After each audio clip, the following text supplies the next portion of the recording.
Thank you very much, and thank you very much for the opportunity to speak here today. I appreciate it very much. This is the cover page of the New York Review of Books of October 9th. That's 11 days ago. And what have we got here? Hey.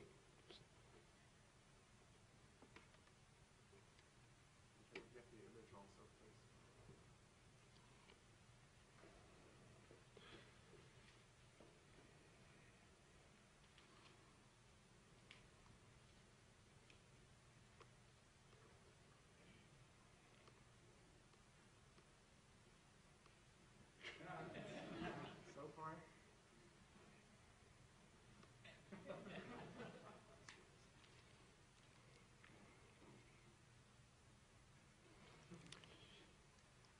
Not that this will help.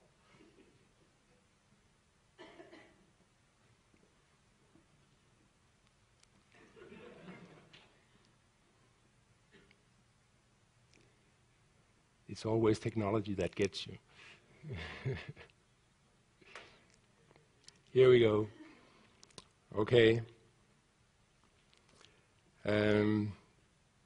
Thanks again. As said, this is the cover page of the New York Review of Books of October 9th. And what have we got here? Well, we've got the person who should have won the Nobel Prize in Literature if they weren't so politically correct in Stockholm, Philip Roth. I love my Swedish brothers and sisters, but they just haven't got it right, regarding the Nobel Prize in Literature. We've also got the two presidential candidates, John and Obama. And I don't know if you know it, but we have polls done in Europe, and if we could vote for the election, 86% of the Swiss would vote for Obama and 6% for McCain. In Denmark, it's 90% for Obama and a small percentage for McCain. But of course, we cannot vote in the elections. We've got another president, Jefferson, here, and his concubine. We've got Evelyn Waugh, a very famous British author who's in fashion again because the filming of Brideshead Revisited. And we've got infrastructure. So, how does that make sense? We have two world famous authors. We have presidents to be and a president who has been, and infrastructure. I've subscribed to the New York Review of Books for 25 years, and I've never seen infrastructure on the front page before. So what does that tell us? That the cultural elite in New York City, in Manhattan, has now realized that infrastructure should be on the front page of their magazine. Well, it tells us that infrastructure is important. When they've realized it's important, everybody has realized it's important. Here's The Economist from June this year, a few quotes. According to The Economist, never before has infrastructure spending been so large as a share of the world GDP, gross domestic product. Not even when the transcontinental railway was built here in the United States, or when Great Britain was crisscrossing their island with rail, was the share of GDP spent on infrastructure as large as it is now. Over half of the investments are in emerging economies now. It's $22 trillion in the next decades, and globally it's 30 to 40 trillion dollars in the next decade. And as the economists say, it's the biggest investment boom in history. So it's really huge, it's really big time, and that's one sense in which infrastructure is important, that it's simply becoming a huge part of the economy. But it's also important in the sense that Gerald Caton hinted at, that infrastructure is actually falling apart in many of the mature economies. So here, if you don't get your favorite job with Frank Gehry or Zaha Hadid, there'll be lots of jobs in infrastructure in the future for architects and planners, according to these figures. When I'm talking about infrastructure here and in what follows, I mean a lot of different types of infrastructure, from transport system over IT to Olympics, sports, public buildings, urban regeneration, power projects, dams, water projects, oil and gas projects, etc. So basically everything that forms part of the physical makeup of our society is included here. And the basis for my presentations, my presentation is mainly two books, Mega Projects and Risk, which came out in 2003 on Cambridge University Press, and a new book, which is a couple of months old, called Decision Making on Mega Projects, which came out on Edward Elgar. And there'll be lots of papers in case any of you are interested in reading more on my homepage. I'll be following a real simple agenda, looking at the problems of infrastructure, the causes to those problems, and the cures to the problems. So let's start with the problems. Well, cost overrun is a huge problem with the mega projects, as are delays, time overruns, and benefit shortfalls. I'm going to be focusing in my slides here and in my numbers on cost overruns, but that's only due to time constraints. I could present similar results for delays and benefit shortfalls. But as you see here, the average cost overrun for rail projects is 44.7%, and for bridges and tunnels, 33.8%, and for roads, 20.4%. These are all in constant prices and calculated from the time of making the decision to build the project. So they're pretty conservative figures in that sense. If you took earlier estimates and if you included inflation, the figures would be much higher. Those of you who know about statistics will also know that the standard deviations are large and know that a high average overrun combined with a large standard deviation spells risk to the second degree. So that's the situation. The risks of cost overrun are very high on projects like this. Here are some examples. The Channel Tunnel between France and the UK had a cost overrun of 100%. The Denver International Airport, 200%. Boston's Big Dig, 224%, and the world record, the Sydney Opera House, 1,400%. Does anybody know who the architect was on the Sydney Opera House? Jørgen Utzon, yeah, a fellow Dane, of course. Can anybody mention another building that he designed after the Sydney Opera House? Sorry? Yes, correct. A small church in Copenhagen, Bagsværd Church. Any other buildings? How come? For me, the 1,400% cost overrun here is not the real cost of the Opera House. The real cost is the fact that Jørgen Utzon never got to do another important building in his life. He's not dead, he's still alive actually, he just turned 90 earlier this year. And in this way, you know, people often get surprised when I say that I think that the Sydney Opera House is a disaster, a mega project disaster. But in the sense that it destroyed Utzon's career and destroyed the possibilities for the rest of the world to get their Utzon-designed opera houses or whatever the buildings would be, it is a disaster in this sense. Of course, it's a wonderful building. It's my favorite building in the world, so I have this love-hate relationship with it. I love the building because it's so wonderful, because it's there. I think most people who have sailed up to the Opera House or walked, you know, between the two halls will have been affected in some way or other. But at the same time, I hate the project as such for having destroyed a brilliant architect's career. That's a real disaster, and that's the real cost of the Sydney Opera House. A few key observations regarding cost overruns. 9 out of 10 projects have them, so don't believe people. You often hear the saying that, well, big projects always have cost overrun. That's an exaggeration. It's only 9 out of 10 projects. Overrun is found in 20 nations on 5 continents, and it's been constant. This is probably the result in our research that surprised me the most, that for 70 years there have been no improvement in cost estimates. Our cost engineers freak out when you tell them this. For 70 years, your results have not improved. There's the same inaccuracy in the results. But that's a fact, that's the way it is. Let's look at a case in point, the Channel Tunnel. an ex-post evaluation that was done. Well, the actual cost, as already mentioned, were 2 times the forecasted costs. The actual benefits were half of those forecasted, and the actual net present value on that basis has been calculated at minus $17.8 billion. The internal rate of return is minus 14.45%, and the conclusion of the transport economist who did this study is the British economy would have been better off had the tunnel never been constructed. This is the sad story of too many mega projects today as they are built today. That's the problem. And the planning implications are pretty clear. Decision makers cannot trust the promoters' information about major infrastructure, meaning, typically projects like this are supported by cost-benefit analysis, environmental impact statements, and social impact statements. And it turns out when you do before and after studies on these statements, that the information simply does not hold up to what happens in actual facts.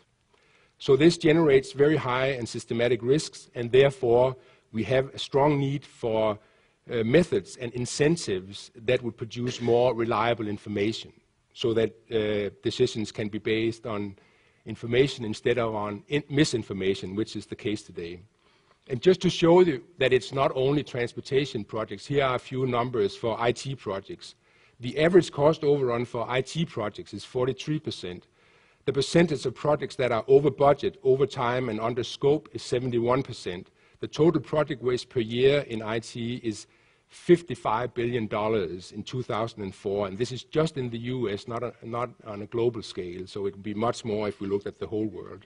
But that's the situation for IT, so transportation planners shouldn't feel too bad. This is in IT also, and the same would hold up if we looked at the statistics for water projects. So the main problems, to round up the first item in my agenda, problems, the main problems are cost overruns, time overruns, benefit shortfalls. So in short, you could say these projects are over time, over budget, over and over again.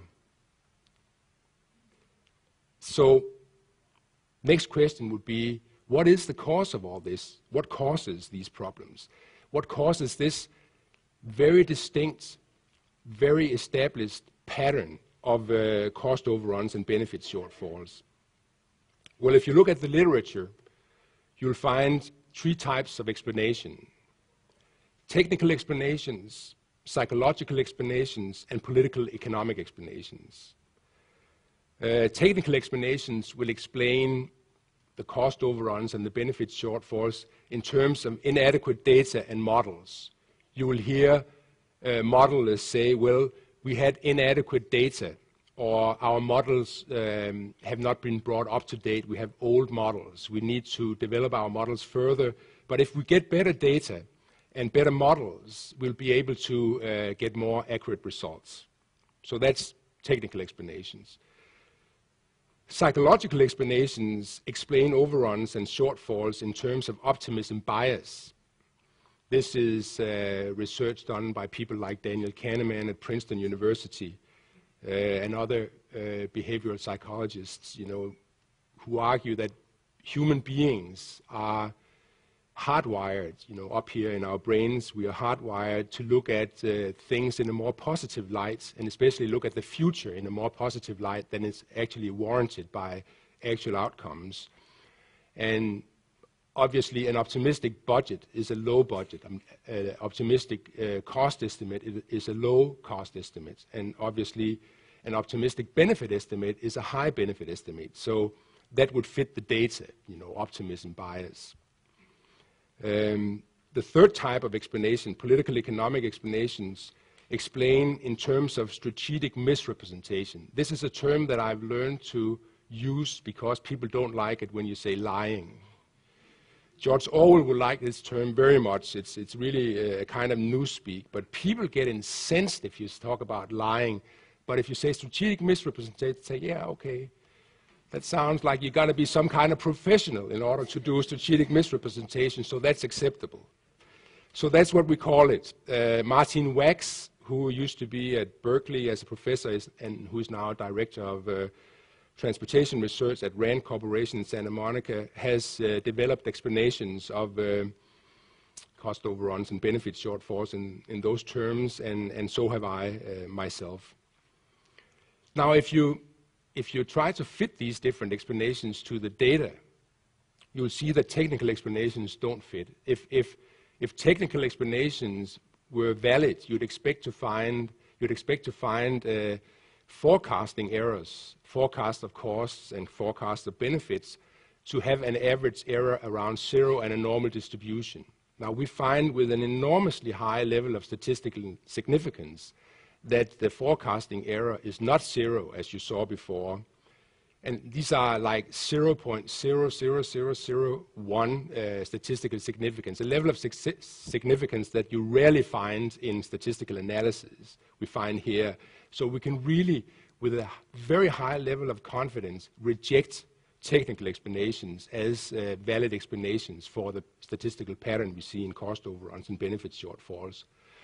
But both psychological and political economic explanations actually fit the data.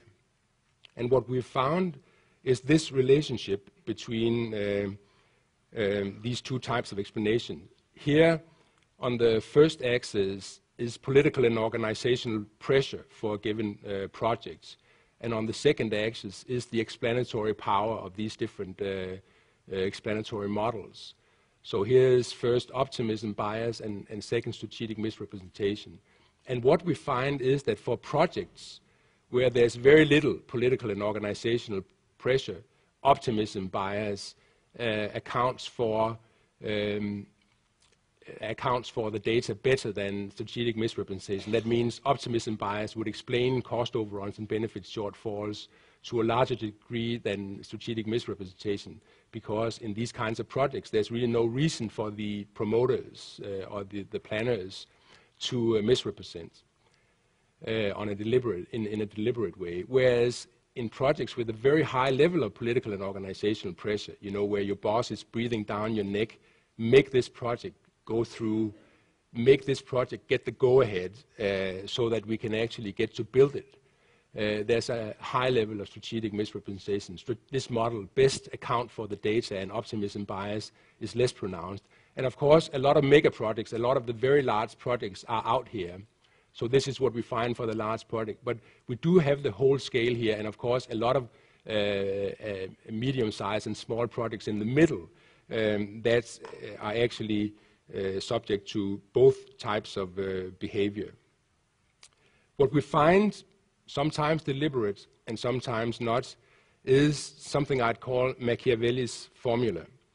It's like Machiavelli, even though he died almost 500 years ago, is alive and well, working as a consultant, you know, to the people who are developing and implementing these projects.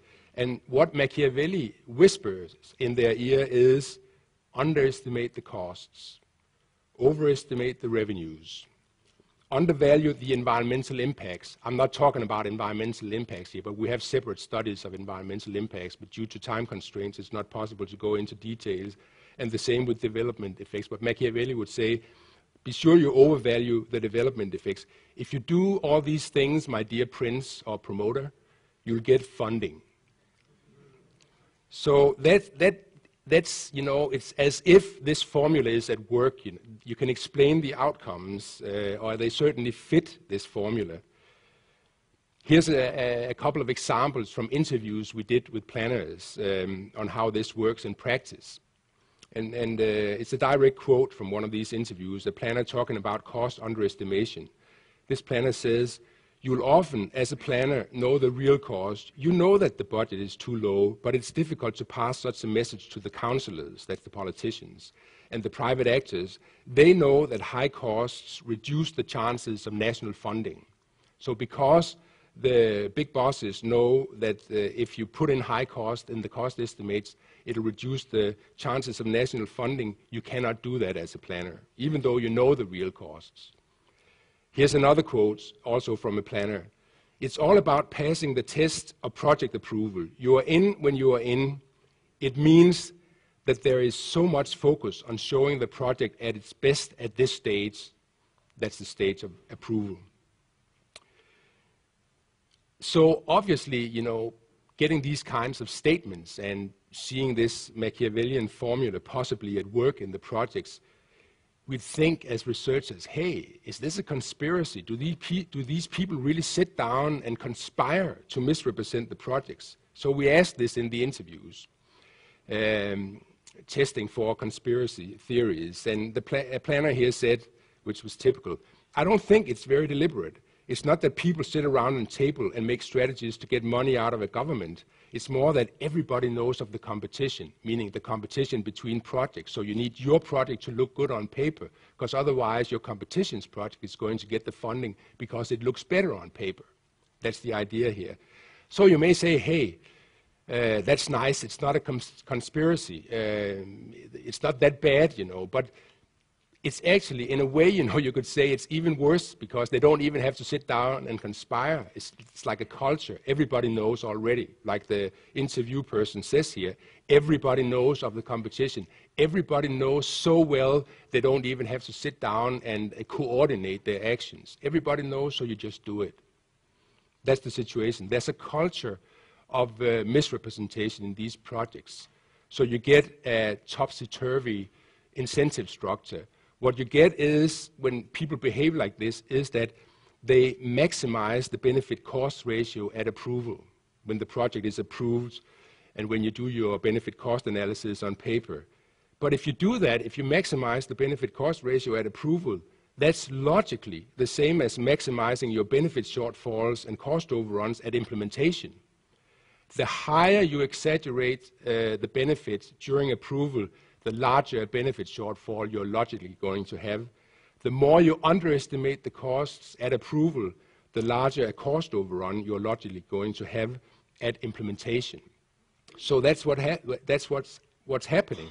And if you do that, you're maximizing the size and frequency of disasters. If by disaster you mean, of course, cost overruns and benefit shortfalls, and that means you're getting what I call survival of the unfittest. And if I'm lucky, I'll get Darwin here in the right-hand corner, standing on his head, because this is inverted Darwinism. We actually have an area of planning here where the actors involved have been able to subvert Darwin. That's pretty impressive, There's not many corners of nature where you are able to set this selection process that Darwin described, to put parentheses around it and say, hey, we're not going to do Darwin, we're going to do something else, we're going to do the opposite. When you'd think nature wouldn't allow that, but it happens here. So those are the causes. Again, the problems are cost overruns, time overruns, benefit shortfalls. The causes, as I've argued, is an inverted Darwinism that produces survival of the unfittest due to strategic misrepresentation and optimism bias. What can we do about it? How can we solve this problem? Do people want it to be solved, or is it okay the way it is? That's another issue. Let's look at that.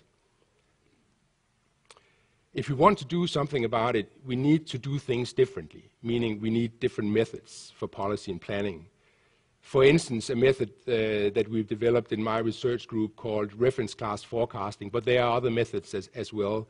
And we also need better incentives. The problem today is that the incentive structure is completely topsy-turvy. It's upside down.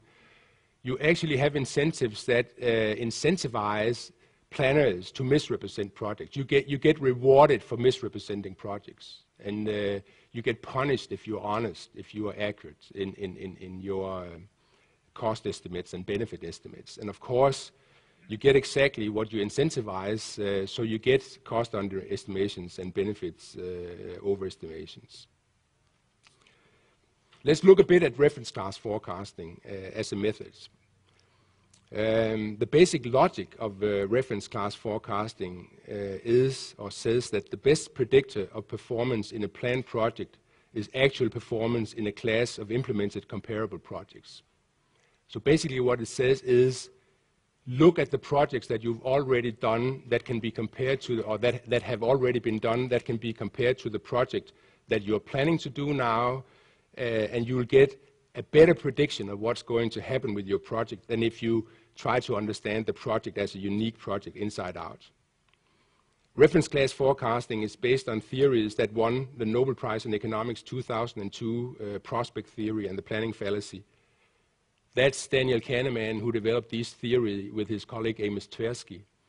This is the King of Sweden, King Gustav Adolf, and this is the Nobel Prize, in case you haven't seen one before. I'm actually going down to meet with Kahneman the day after tomorrow. We're doing research together on the planning fallacy, on the understanding in a deeper way what it is. Let's talk a little bit about the planning fallacy. Basically, it states that people underestimate costs, completion times, and risks of planned action. It's really something that's worth to know about for those of you who are working with planning and planning to be planners, since it's a basic fallacy that planners are particularly subject to.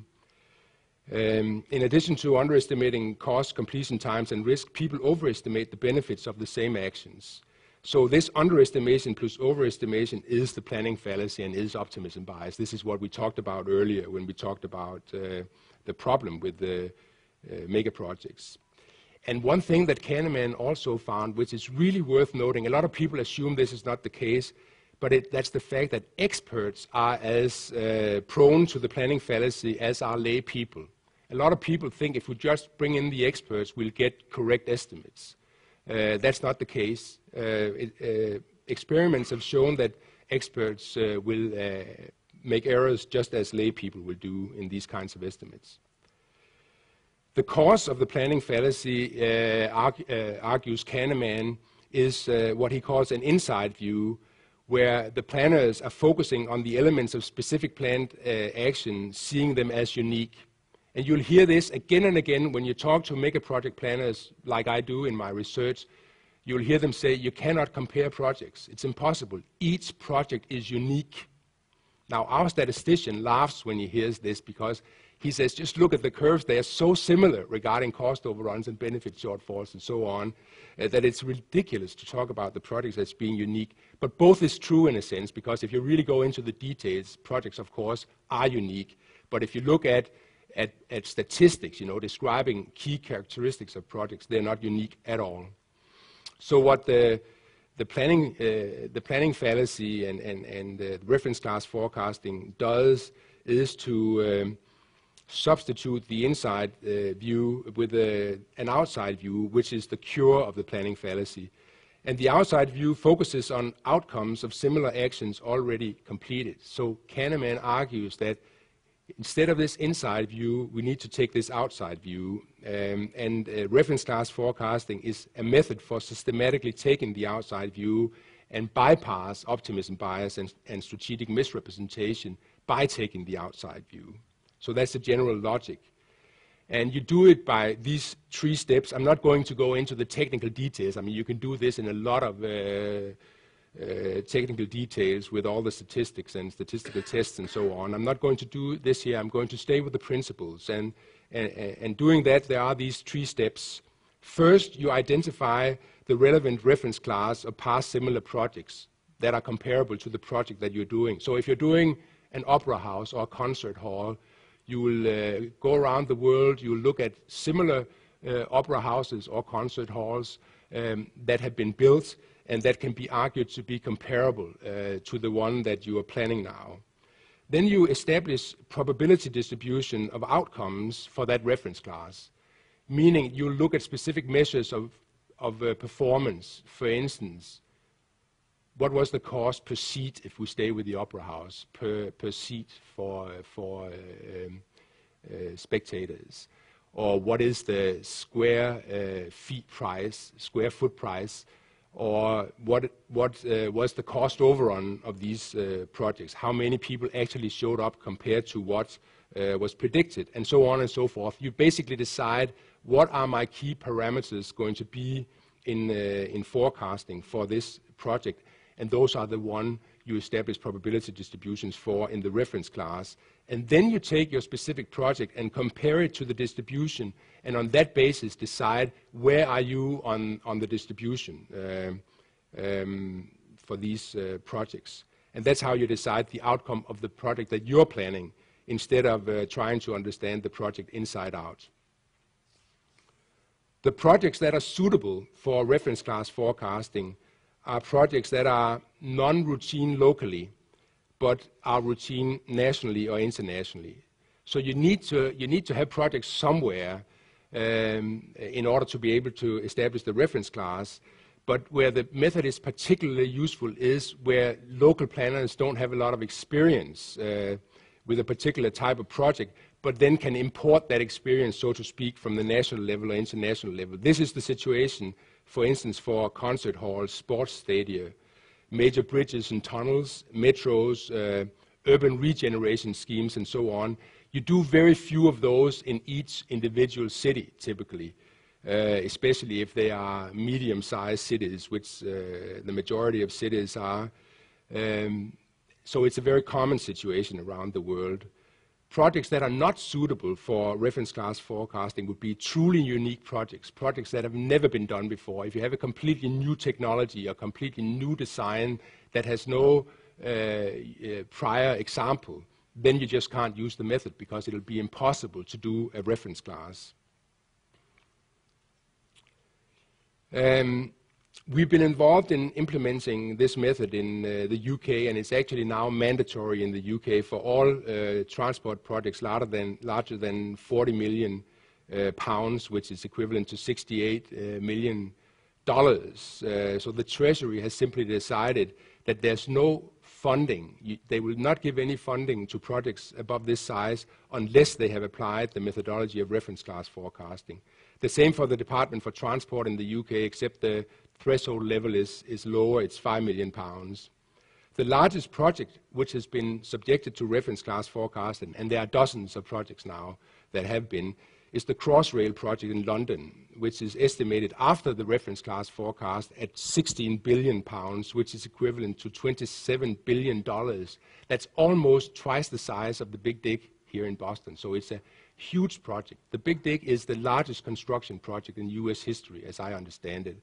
So this is a project in London almost twice that size. So you can imagine the size of the project. And reference class forecasting is also used in the Netherlands, Denmark, Switzerland, and South Africa. And just recently, the director of the Federal Transit Administration here in the US have been talking about trying out the methodology also. The American Planning Association has endorsed reference class forecasting. APA encourages planners to use reference class forecasting. Planners should never rely solely on civil engineering technology as a way to generate project forecast, APA stated in a news release. Much to my surprise, I was really surprised that they came out so clearly on the basis of a paper my research group and I published in the Journal of the American Planning Association. They just made this news release at the same time as the paper came out, and of course we were delighted. Let me sum up by going back to the Opera House and illustrate some progress here. We had a 1,400% cost overrun, as already mentioned, on the Sydney Opera House. I don't know if you're familiar with the story of the Walt Disney Concert Hall in Los Angeles, which is here. It had a cost overrun of 185%. And it's designed by Frank Gehry, of course, as anybody can see. And it's what Frank Gehry called his near Utzon, playing off near-death experience. It's his near Utzon experience. That the project became such a scandal, just like the Sydney Opera House did in Sydney when Utzon was building it. And I don't know if you know this, but Utzon actually just dropped the project in midstream and secretly left the country and never came back. And rumor says that he's never seen the finished house. And I've talked to his son, Kim Utzon, who's also an architect, and he verifies this. He says his father has never been back to see the Sydney Opera House. Well, Gehry was getting into that kind of situation, except it was really hard for him to get away. He lives in Los Angeles, and only a few miles from where the Disney Concert Hall was built, his home and studio was in Santa Monica. And he couldn't get away from there unless he actually left the city or the country, which he actually considered. He said, he still says, this is my darkest time. The darkest time in my life was when we were working on the design of this, and the cost went up, up, up. He couldn't go out for dinner. People would come up and criticize him. You know how the architect often gets the blame when the costs go up on their projects. So Gehry basically decided, I'm not going to have this happen to me again. I'm going to build on budget and on time in the future. I'm going to find out how we can do this. And he started working with methods that are somewhat similar to reference cost forecasting. Some of you may know CATIA, the program that he's using to digitize his projects. And actually, in a very short span of time from this nightmare project, it's very beautiful, but it was really traumatic to build, to my second most favorite building in the world, the Guggenheim Museum in Bilbao, Spain, which had a zero cost overrun. It was built on time, on budget. It's making a lot more money, both for the museum and for the city and for the region than was forecasted. But what's really interesting here is this kind of progress from this disaster to that near Utzon experience for Gehry to building on time and budget. And these are really complex structures, as those of you who have studied them know. These are probably some of the most complex buildings, at least modern buildings, built in the world. Certainly the Bilbao Guggenheim was considered the most complex building at the time it was designed and built during the 90s. But even for such difficult projects, it's been possible to get to a situation where one team, Gehry's team, and the people that he works with are able to build on time and budget again and again. It's not just a single fluke, a lucky circumstance. It's something that they are able to reproduce. Now, my point here is that if they can do it for these very complex kinds of projects, it's possible to do it for much more mundane projects like many of the other mega projects are. So since it's possible to do it, I think we should just do it. Thank you very much.